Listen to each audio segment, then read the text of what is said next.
Bergantungan kepada kuasa makhluk halus adalah dilarang oleh Islam kerana ia menjurus kepada syirik. Rancangan ini hanyalah sekadar merungkai misteri di sebalik yang nyata dan bukan bertujuan menggalakkan penonton mempercayai kuasa makhluk tersebut.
Assalamualaikum, salam sejahtera, selamat petang. Sekarang jam menunjukkan pukul 4 petang di Batu Payung ini, daerah Tawau. Hari ini kita sampai di sini untuk mengungkap misteri yang tersimpan di Batu Payung ini. Kenapa dipanggil Batu Payung? Jadi misteri itu yang kita coba rungkai ya. Ini atas permintaan kita punya komentar ataupun subscriber kita ya. Kali ini kita buat siang sebab kalau malam air ini pasang. Air ini akan pasang, jadi kita tidak boleh turun ke sini kalau sebelah malam. So terpaksa kita buat sebelah petang. Yaitu sekarang ini jam 4 dan keadaan air pun semakin pasang ya. Jadi kita kena buat cepat. Ya. Mana? Ada punya scan selepas di scan tadi. Assalamualaikum warahmatullahi wabarakatuh. Ya alhamdulillah dengan izin Allah kita berangkat dari rumah tadi untuk menuju ke sini. Mereka sudah tahu niat kita. Alhamdulillah niat kita bukan untuk mengganggu ataupun mencabar mereka. Tapi insyaallah kita cuma merungkai tentang kisah bukit namanya Panggil Batu Payung. Kenapa dan mengapa ia disebut Batu Payung? Insyaallah. Nampak keadaan Batu Payung ini memang unik. Tidak tahu sudah berapa lama Batu Payung ini berada di sini. Jadi kita coba untuk merungkai misterinya ya. Oke. Sebelum itu jangan lupa ya istighfar dan selawat. Jangan lupa. Ya mari sini. Nah, satu medium. Mari medium satu. Silau panas ya, dalam sekarang keadaan panas.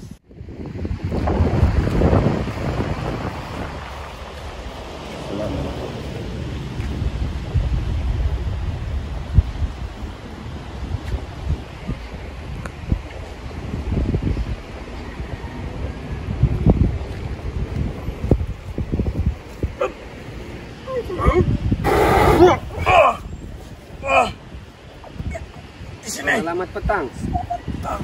Apa kabar? Apa kabar? Ya, tujuan kami di sini untuk berkomunikasi agar ceritalah sedikit tentang Batu Payung ini. Kenapa dan bila masa dia tercipta Bukit Payung nih, Batu Payung nih. Ya, selamat petang. Maaf mengganggu ya. Boleh cerita sedikit tentang sejarah kenapa kawasan ini dipanggil Batu Payung?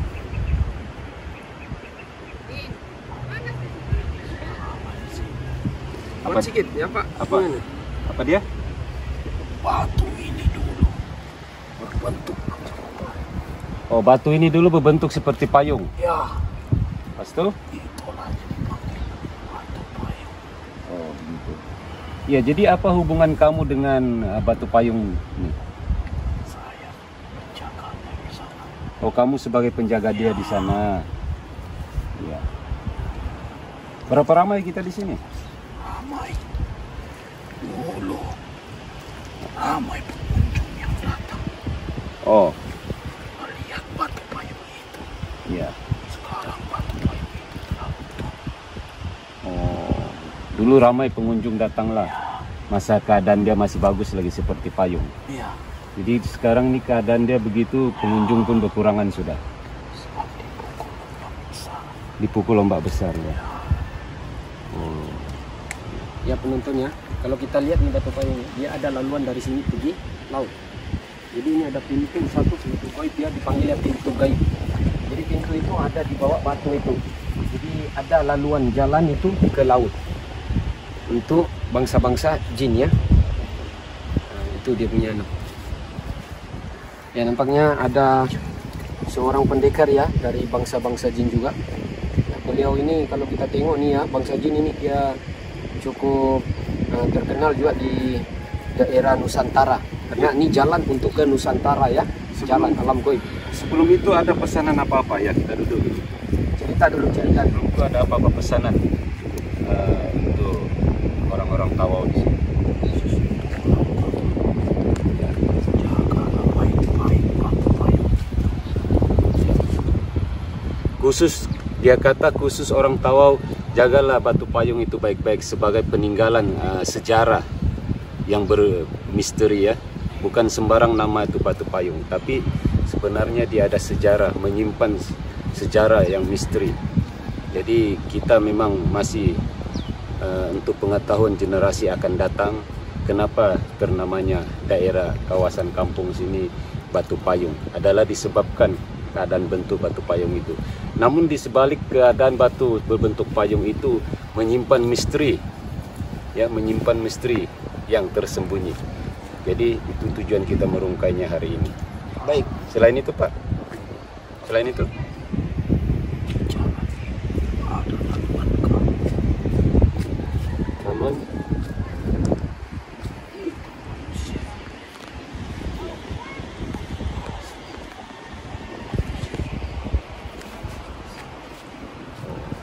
ada laluan dia, laluan goib itu dari depannya pergi sana.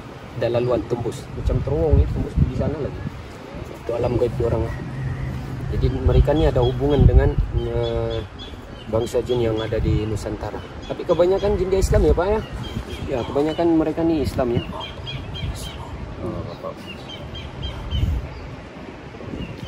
Ya itu siapa mungkin Bapak punya pesanan pun saya sudah sampaikan kepada orang Tawau. Ada apa-apa lagi Pak? Nah, satu lagi dekat sedikit supaya dia dengar. Ya. Jangan buat benda yang tidak bagus di sini. Ya. Kami seluruh penjaga di sini sangat malu. Satu lagi pesanan beliau, jangan buat benda-benda yang tidak baik di kawasan sini. Mereka yang mengawal penunggu di kawasan ini sangat marah. Jadi untuk mengelakkan perkara-perkara yang tidak diingini berlaku kepada sesiapa, tolonglah jangan buat benda-benda yang tidak baik di sini ya. Nah, itu pesanan dia. Selalunya ada sejak manusia yang menurunkan makanan di sini. Oh, Itu kami paling tidak suka. iya. Nah, itu susah sedikit mau cakap pasal itu kait dengan mungkin adat dorang, kepercayaan dorang kan. Tapi iyalah, saya harap Anda semua paham apa yang dimaksudkannya ya. Manusia tidak percaya kepada Allah. Kenapa mesti percaya kepada jin? Iya. Pengajaran kita di sini satu lagi dia sampaikan, kenapa tidak percaya tentang ketentuan Allah, kenapa mesti mencari sesuatu sebagai perantara ya, sedangkan Allah itu maha kaya, maha berkuasa atas tiap-tiap sesuatu. Sesungguhnya yang dunia punya mainan semua itu hanya sementara saja. Ingatlah ya, kita hanya meminjam dunia ini.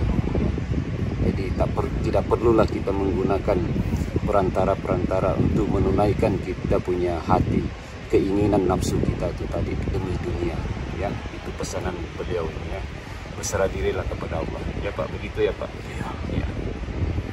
Baiknya kita tengok dulu ada seorang pendekar ya, ahli silat ya, yang coba berkomunikasi dengan saya. Insya Allah kita tengok dulu apa reaksi pendekar di sini. Ada pendekar ya. Masya Allah. Baik, kita menggunakan satu kru lagi ya untuk menghubung. Ya, Bapak jangan keluar dulu ya sekejap ya.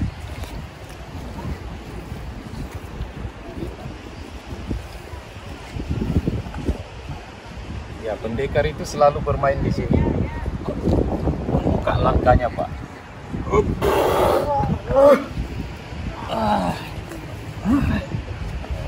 Assalamualaikum. Selamat petang. Ya, apa macam? Kenapa hubung saya? Ada masalah apa? Saya tahu kamu ada di Ya. Baik ya. Baik. Ya. Mereka coba berkomunikasi dengan kita dan beliau mereka katakan kepada kita dia coba pemain silat dulu. Nah, kalau begitu di sini luas sedikit, Pak. Mari kita di sini. Ya. Mari Pak sini kita saksikan sama-sama. Kita cuma tidak ada dendam, cuma bermain saja. Ya. Baik. Kita anggap ini salam perkenalannya. Salam perkenalan daripada kami. Tidak ada niat yang tidak baik, tidak ada dendam ya. Boleh tanya Pak, ada Bapak dari mana Pak? Kira panggil Bapak sih ya, sebab kalau bangsa jin susah juga kalau saya mau cakap, sebab Bapak ini macam mempunyai ilmu persilatan yang tinggi ya. Beliau mempunyai persilatan yang tinggi dan beliau juga selalu bertapa di kawasan Batu nih. Selalu bertapa, tapi dia nih tidak ganggu manusia ya. Dia tidak mau pikirkan tentang manusia, dia pikirkan tentang mereka punya amalan sendiri. Sebab mereka ini orang Islam semua, ya, bangsa-bangsa Islamnya. Silakan siapa?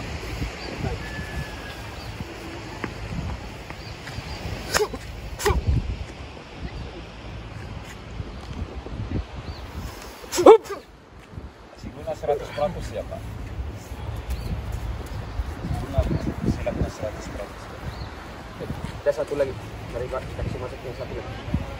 Sahabat itu Pak ya, sahabat ya.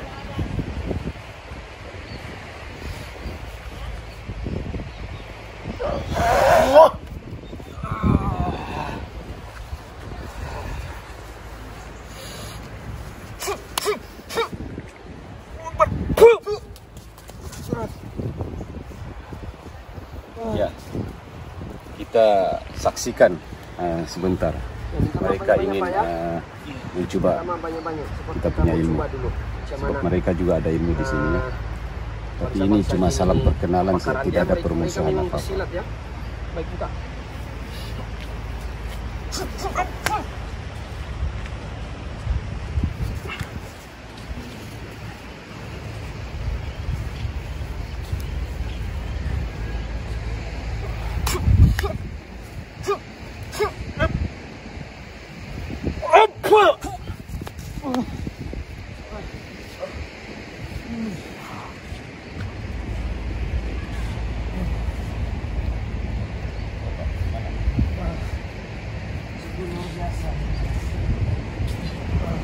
Kuat ya.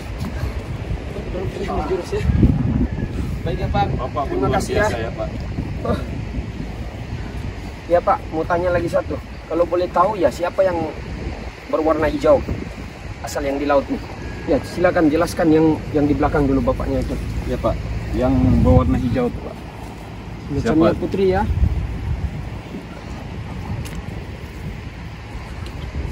Oh, ya.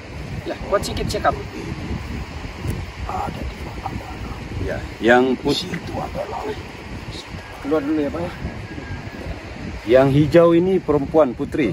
Yang dipanggil apa tadi Pak? Loro Kidul. Ya. Loro Kidul ini dia di mana ada laut di situ dia ada. Ya, itu dia punya kelebihannya Pak. Ya, nampaknya dia pun macam mengenali kami itu Pak kalau begitu. Ya. Baiklah. Dalam sana yang memperlihatkan kita yang di laut ini, dasar laut ini, panggil Roro Kidul ya. Dia melihatkan kita dengan izin Allah banyak mutiara-mutiara di dasar laut. Keindahan di dalam gaib sana, di dalam laut. banyak harta. Itu di alam gaib ya. Tiada satu manusia pun bisa ambil. Iya. Tapi semua itu yang kita tahu semua itu adalah milik Allah. Kita cuma pinjam saja. Ya. Keindahan-keindahan yang ada di dasar laut itu semua ciptaan Allah. Ya Pak, jadi terima kasih karena berhubungan dengan kami ya Pak atas nasihat tentang batu payung ini dan merungkai sejarah batu payung ini. Tapi kalau kita tahu mereka nih ya, satu kali lagi saya pesan kepada khususnya orang Tawau, mereka tidak mengganggu orang yang berada di kawasan sini, terutamanya yang memancing itu orang tidak akan ganggu, tidak akan mengganggu.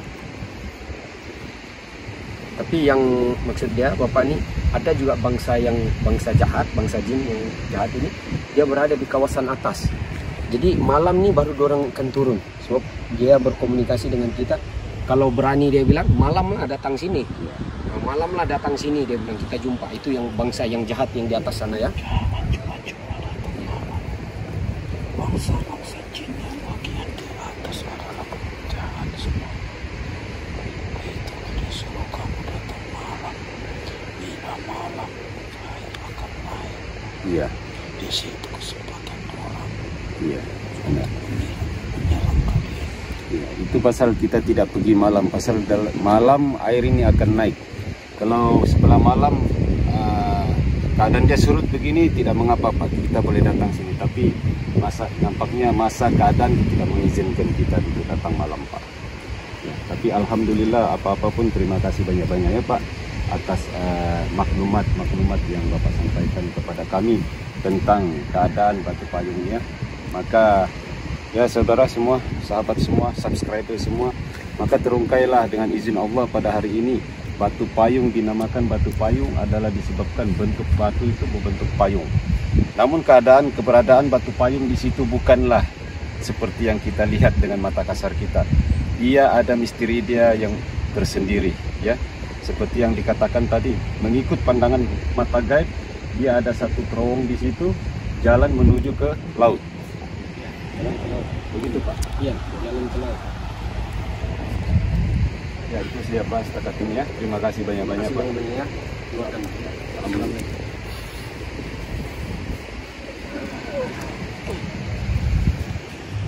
Stiker terus laut. Baiklah, para subscriber mungkin ada pesanan saya bahas sedikit tentang maklumat hari ini. Oke, insya Allah. Ingat ya, perhatikan satu ya. Di bawah batu itu ada terowong untuk melalui ke laut. Ada laluan ke laut di alam gaib ya. Nah itu sialah. Tapi untuk saya mereka di sini tidak mengganggu. Tapi jin yang di kawasan atas itu memang jahat sangat ya. Tapi malam dia bilang kalau mau datang, mari kita coba di sini dia bilang. Tapi kita tidak mau lah. Kita tidak mau ada yang terluka ataupun tercederaa. Lagipun niat kita ini cuma merungkai, bukan ada permusuhan dengan bangsa-bangsa jin ini. Nah, begitu sih ya. Insyaallah. Ya, itulah pandangan adik guru tadi. Apapun, terima kasih atas sokongan Anda semua, terutama sekali kepada subscriber kami ya. Kepada komentar-komentar Anda semua sangat bernilai bagi kami. Sama ada negatif ataupun positif, kami sentiasa terima dengan hati yang terbuka ya. Kami tidak ada apa-apa. Sebab niat kami untuk buat video ini adalah bertujuan untuk menyampaikan maklumat berbentuk alam misteri ya. Di sebalik yang nyata. Sebab itu tajuk pun di sebalik yang nyata. So topik sebenarnya video ini adalah menceritakan di sebalik yang nyata itu mesti ada misteri dia. Jadi itu yang kita coba rungkai di mana-mana tempat yang Allah izinkan kami sampai insyaallah. Dan satu lagi, please lah guys, tolong tekan subscribe dan lonceng agar Anda dapat notifikasi daripada kami ya. Mana-mana video kami yang update Anda terus dapat ya lebih awal. Ya, itu sih. Terima kasih banyak-banyak. Assalamualaikum, selamat petang, salam sejahtera, salam damai. Bye. Assalamualaikum.